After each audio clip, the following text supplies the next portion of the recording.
Dragi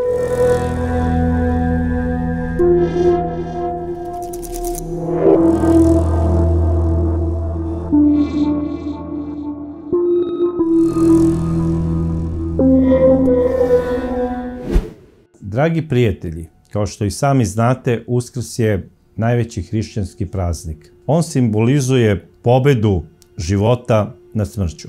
Obično ga svi provodimo sa porodicom, neko u molitvama u crkvi, a neko čineći dobra dela. Međutim, i na ovaj praznik dešava se ono što nas prati malte ne stalno kroz život, a to je zločin. Neki ljudi koriste ovaj praznik da bi ne samo naneli nekom zlo, nego kao da su birali posebno taj dan da bi prkosili svim ljudima koji žele tog dana da se posvete molitvi i dobrim delima. Zbog ovog praznika i činjenja dobrih dela uveden je i veliki post. Mnogi ga se i pridržavaju. Ne posti se samo da bi se čovek odrekao masne hrane i tome slično. Zapravo, glavni post je u mislima. Onaj ko razmišlja da učini dobro delo u toku predstojeće godine posle velikog uskršnjeg praznika, on je zapravo ispunio i post, a i približio se Bogu. Jer ovaj praznik ima za cilj da pokaže da čovek može da postane Bog i deo Boga samo ako se bude pridržavao njegovih zakona. A fundament svih njegovih načela i zakona je ljubav. Međutim, neki ljudi ne mogu da svoj iskontrolišu i da sami sebe obuzdaju od činjenja nekog zla. I zato ćemo sada pričati o takvim ljudima i o slučajevima koji su ovako potresli kompletnu javnost. Jedan od najkrvavijih Uskrsa desio se zapravo 2020. godine, kada je u jednom danu otkriveno 3 ubistva, koja su se desila od Velikog petka pa do nedelje, do dana Uskrsa. I da krenemo redom. Prvo ubistvo desilo se na Veliki petak 2020. godine u Lazarevcu kada je ubijen Dragan Radonjić. Prvi zločin koji se desio se u Lazarevcu i otkriven je baš na dan Uskrsa, a to je ubistvo Dragana Radonjića. Dragan Radonjić je bio 40-godišnji mladić koji je živeo u ovom gradu, u Lazarevcu, to je zapravo beogradska opština, i bio je poznat kao lice koje je bilo više s one strane zakona nego sa ove gde treba da bude. Znači, nije bio uopšte pobožan čovek, bavio se kriminogenim radnjama, uglavnom sitnim krađama i sitnim dilovanjem narkotika. Zbog toga je više puta i bio u zatvoru. U centru Lazarevca imao je kuću i kada znači nije u zatvoru, on bi u njoj živeo potpuno sam. Dragan Radonjić je tu istu kuću nekoliko nedelja pre tragičnog nestanka oglasio na prodaju i tražio je 25.000 evra za nju, što i nije neka cifra za kvadraturu kuće u Lazarevcu. Inače, ovaj čovek se između ostalog bavio i podvođenjem devojaka, to mu je bila jedna od grana kriminogenih aktivnosti i često su ga viđali u raznim okolnostima sa velikom grupom devojaka kako odlazi u svoju kuću, odnosno kako su to u Lazarevcu popularno znali da kažu, najverovatnije je Draganče orgijao. Međutim, i pored toga što se bavio sitnim kriminalom i raznim aktivnostima, ovaj čovek je uvek bio u problemu sa novcem. I tog ponedeljka, kada je počela preduskršnja nedelja, tražio je od svog komšije i prijatelja da mu pozajmi 2000 dinara kako bi kupio osnovne stvari za Uskrs. Isti mu nije pozajmio novac, ali kupio mu je sve što treba, znači od mesa, pića i tome slično, i odneo je Draganu u kuću. I tada ga je i poslednji put video. I jedan drugi komšija ga je poslednji put video sledećeg dana, znači u utorak, kada je u kuću ušao sa nekoliko devojaka. I onda je onako u šali rekao svojim komšijama: evo, Draganče se ponovo sprema za lep provod, odnosno za orgijanje. I to se na tome završilo. Od tada ga više niko nije video. Na Veliki petak zvao ga je njegov kum. Zvali su ga i ostali članovi familije. Međutim, Dragan se nije javljao nikome. Onda je kum pozvao jednog komšiju i zamolio ga je da ode do Dragana da vidi o čemu se radi, zašto se Dragan ne javlja na telefon. Međutim, komšije, znajući da u toj kući borave često sumnjivi likovi i devojke, nisu hteli sami da uđu u kuću, već su tražili da dođe i kum lično. I naravno, Draganov kum je došao sa još jednim drugom. Ušli su u dvorište i počeli su da obilaze oko kuće. Došli su do ulaznih vrata koja su bila zaključana, nisu mogli da uđu, ali su primetili da je jedan od prozora poluotvoren. Pogledali su kroz prozor i videli su da po sobi ima dosta krvi. U jednom uglu primetili su i Draganovo beživotno telo kako leži na podu. Odmah su pozvali policiju i policija je došla da odradi uviđaj. Uviđajem je utvrđeno da je ovaj mladić dobio puno udaraca nožem po telu, zapravo uboda, u predelu stomaka, grudi i vrata. I najverovatnije se to desilo nekoliko dana pre toga, zapravo utorak ili sreda. Naravno, krenula je istraga. Prvo su sumnjali na devojke koje su zadnji put viđene sa Draganom, međutim, one su posle poligrafskog ispitivanja tvrdile da su bile neko izvesno vreme kod Dragana u kući, da su popile par pića i posle toga sve zajedno otišle. Tako da su policajci poverovali njihovim iskazima. Istraga je krenula daljim tokom. Od njegovih poznanika i prijatelja iz kriminogene sredine počeli su da prikupljaju informacije o Draganovom kretanju i o njegovim aktivnostima prethodnih dana pre same smrti i došli su do zaključka da je Dragan od jednog lika koji se zove Igor Babić i koji je isto poznat policiji ne samo u Lazarevcu nego i na području grada Beograda, da je u stvari neko ko se bavi nekim vidom preprodaje narkotika. Zapravo, Igor nije bio preprodavac klasične vrste, ono u fazonu pravi narkodiler, već je bio onaj koji je nabavljao određene supstance narkodilerima. On je konkretno radio samo trgovinu smesama koje služe za razblaživanje heroina, zapravo da bi se dobijalo na većoj masi. Došli su do saznanja da je Igor nekoliko dana, odnosno nedelju dana pre toga, prodao, odnosno dao, kako oni to kažu, na ler Draganu kilogram paracetamola i kofeina, odnosno smese za podizanje mase heroina. Igor je najverovatnije došao na ideju da Dragan sigurno kod sebe posjeduje bar pola kilograma heroina, jer to je otprilike toliko potrebno da bi se napravila količina 1:3, zapravo od pola kilograma heroina da se napravi smeša koja bi bila 1,5 kilograma. I to je tačno iznosilo otprilike 25 do 30 hiljada evra u vrednosti, kada bi se prodalo na veliko. I to je bila upravo ona suma koju je Dragan objavljivao da će dobiti od navodne prodaje kuće.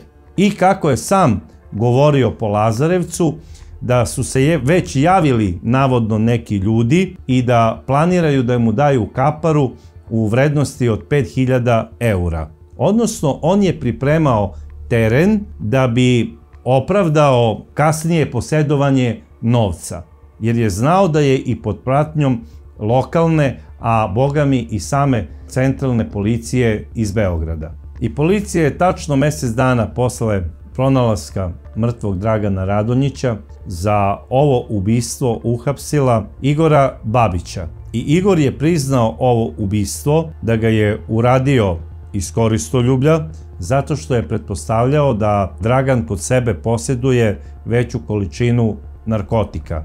Zapravo, mislio je da posjeduje izmiksovani 1,5 kg heroina, što bi na sitno iznosilo i do 50.000 eura, ako bi preprodavao kao diler korisnicima. I smatrao je da je to cifra zbog koje vredi ubiti svog prijatelja.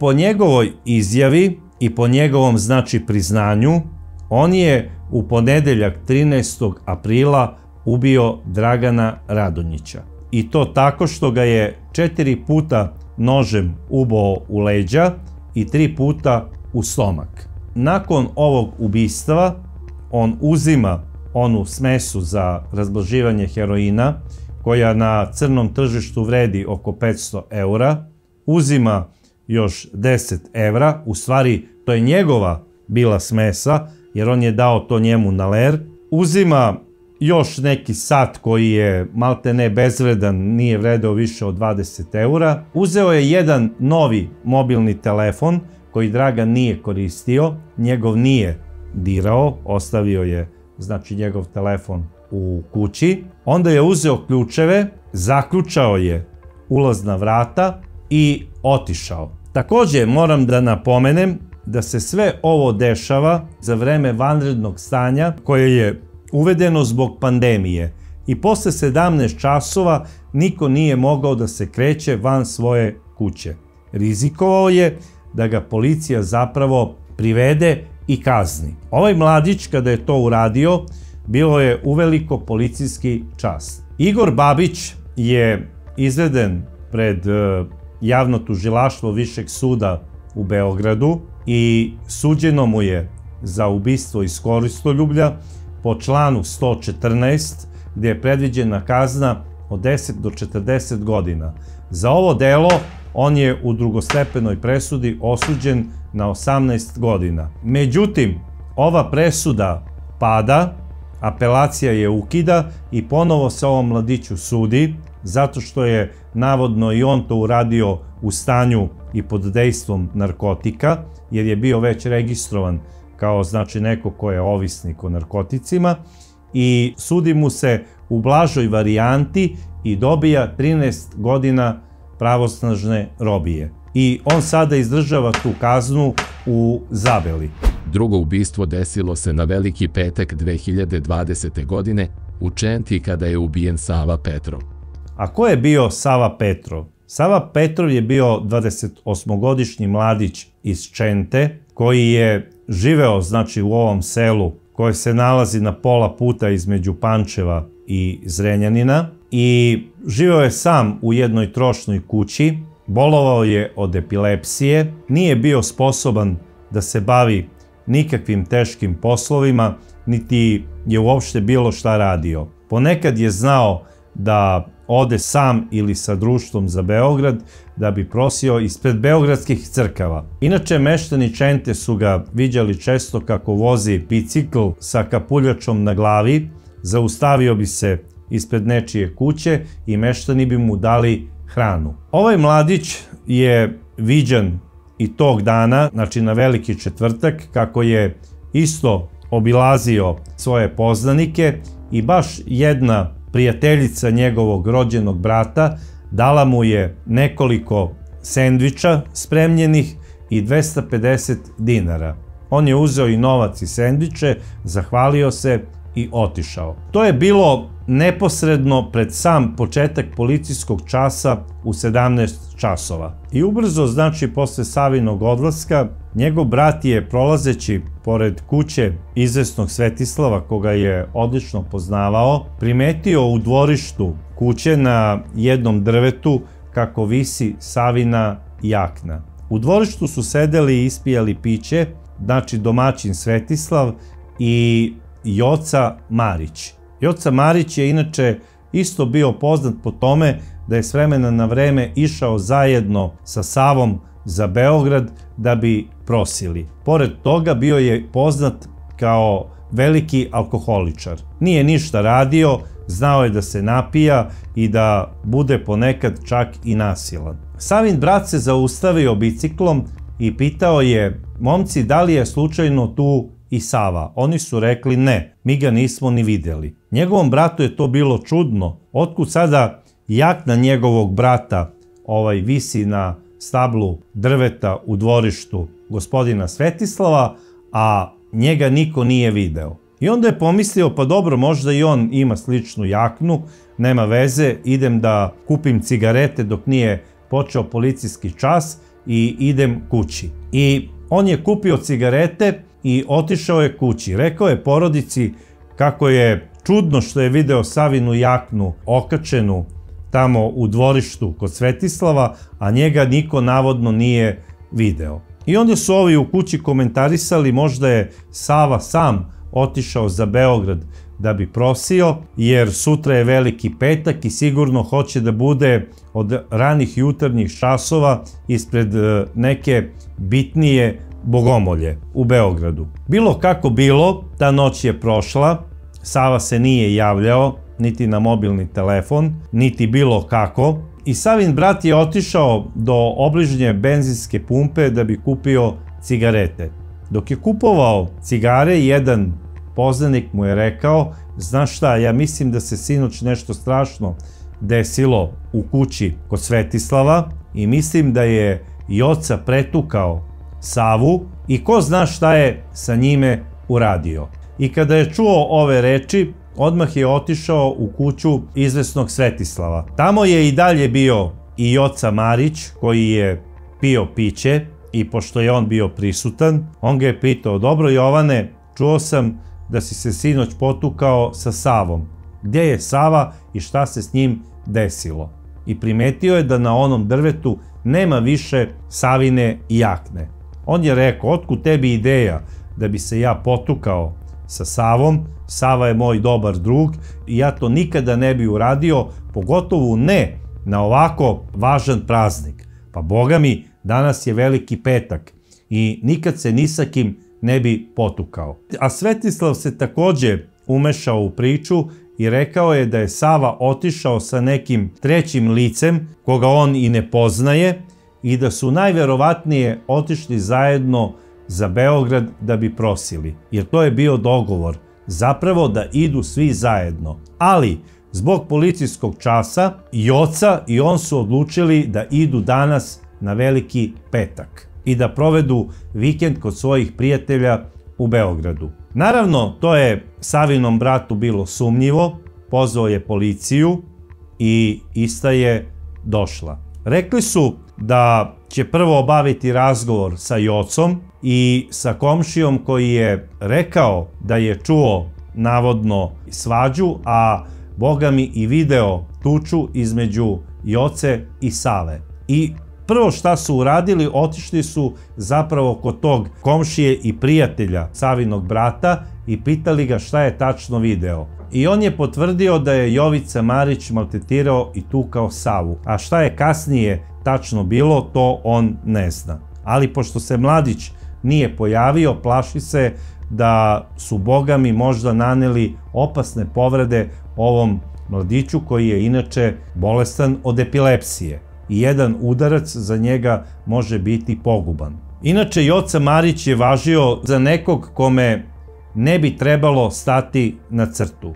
Bio je izuzetno fizički jak. Policija je odlučila sada da obavi razgovor i sa Jocom Marićem. Međutim, njega nije bilo ni kod izvesnog Svetislava, niti ga je bilo u njegovoj kući. I dok su oni onako obilazili dvorište kuće Joce Marića, koje se nalazi u blizini seoskog groblja, Savin brat, sedeći u policijski automobil, kroz staklo je video Jocu Marića kako se krije iza jednog spomenika na groblju. Izašao je iz automobila i rekao je da se Joca Marić nalazi između spomenika na groblju. Policajci su krenuli u tom pravcu i Joca Marić je izašao i predao se policiji. Oni su ga odmah vezali i stavili ga u automobil. Odvezli su ga u policijsku stanicu gde je on odmah priznao da je te večeri, znači četvrtak na petak, znači dan ranije,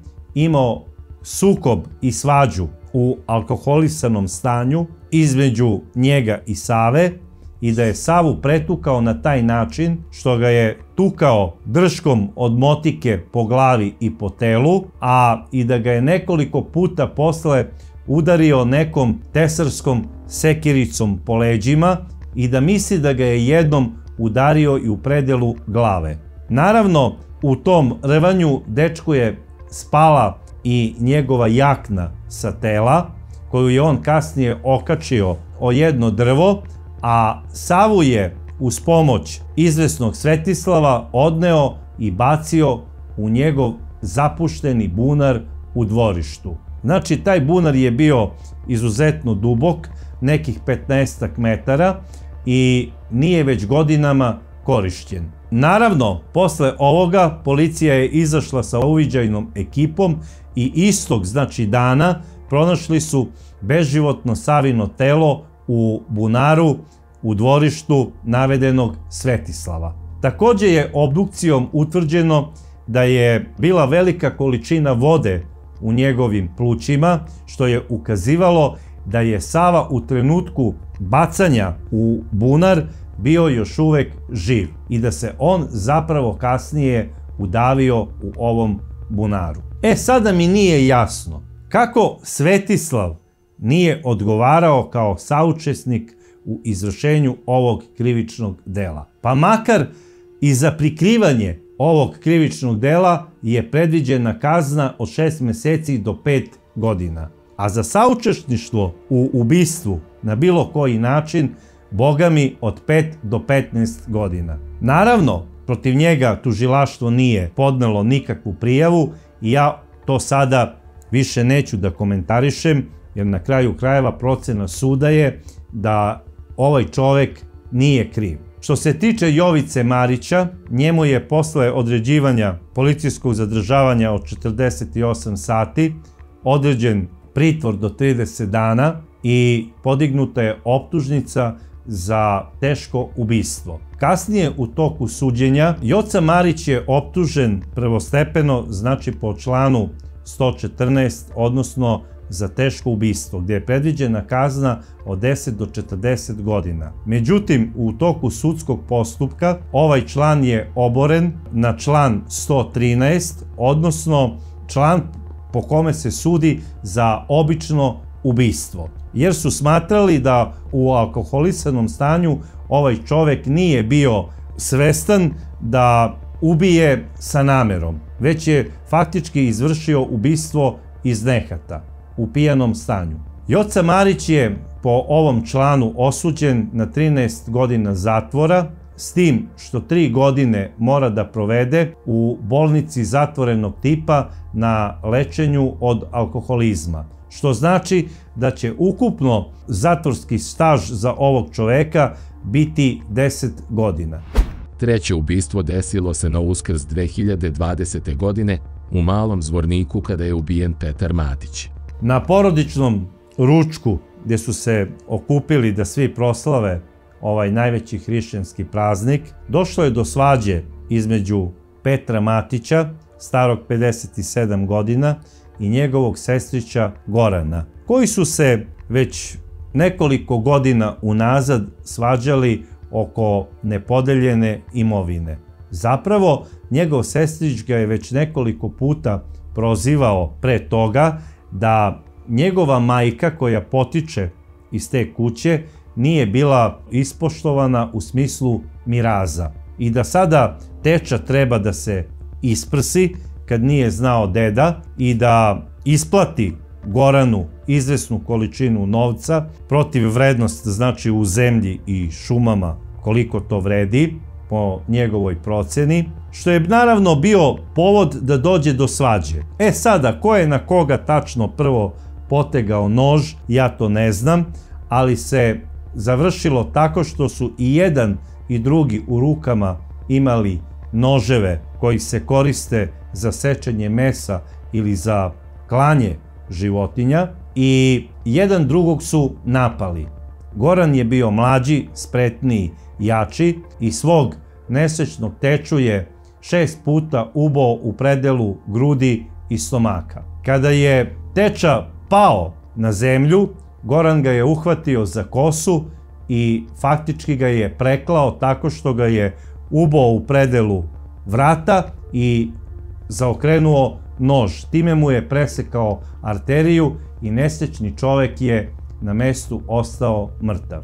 Policija je došla i uhapsila Gorana, koji nije pružao nikakav otpor. Vezali su ga, odvezli do policijske stanice, priznao je ubistvo i rekao je da nije bilo ni boljeg trenutka, ni boljeg mesta, nego da se reše porodični problemi koji traju već godinama. Zapravo, Goran je faktički malte ne rekao: eto, došao sam na veliki hrišćanski praznik da ubijem svog teču.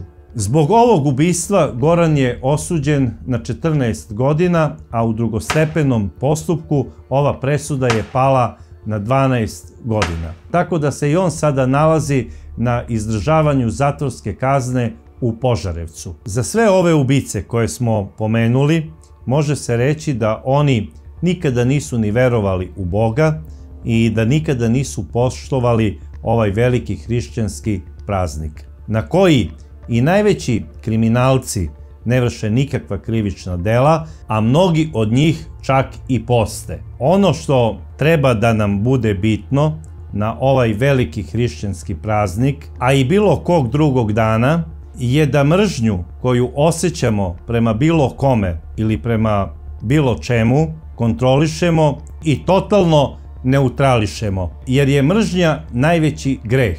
A ovi praznici služe da bi se ljudi mirili i da bi oprostili jedan drugome ako imaju neku zavadu. Svima koji danas slave Uskrs želim srećan praznik, a mi se vidimo u sledećoj čudnoj priči, a do tada ja vas pozdravljam. Hristos Vaskrse!